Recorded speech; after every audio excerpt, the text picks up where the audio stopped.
Bonjour à tous, je vais vous présenter un tutoriel qui est dédié à l'apprentissage de l'interface entre le langage JavaScript et le document HTML. C'est le premier tuto d'une série de 11, ce sont des tutoriels qui s'adressent à des internautes qui ont des bases en HTML, en CSS et en JavaScript. Alors aujourd'hui on va répondre à cette question, pourquoi trouve-t-on des interfaces dans le JavaScript du navigateur? Alors JavaScript c'est un langage de script traditionnel si j'ose dire. On a des instructions, des blocs d'instructions, des tests conditionnels, des boucles, mais un langage tout seul, ça ne sert à rien.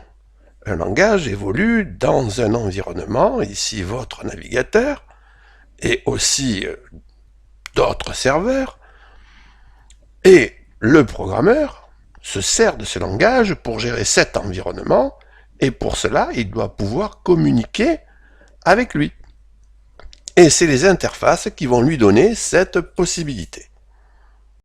Alors sur le schéma ci-dessous, chaque flèche désigne une interface. Et vous voyez que le programmeur peut accéder non seulement aux documents HTML, mais à d'autres informations, l'historique de navigation, l'écran de la fenêtre de navigation, son serveur web avec la database et aussi d'autres serveurs.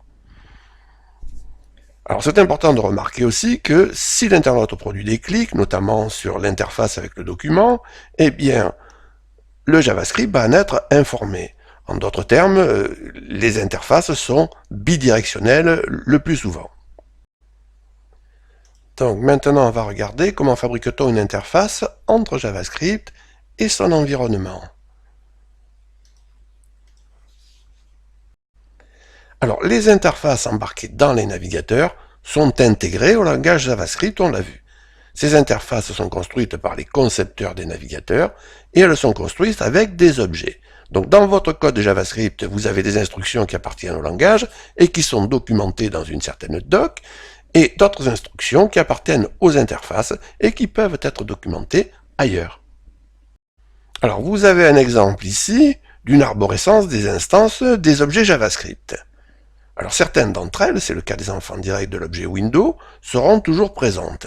D'autres, par exemple au niveau du contenu du document, il y aura des objets qui seront instanciés en fonction du contenu précisément de ce document HTML.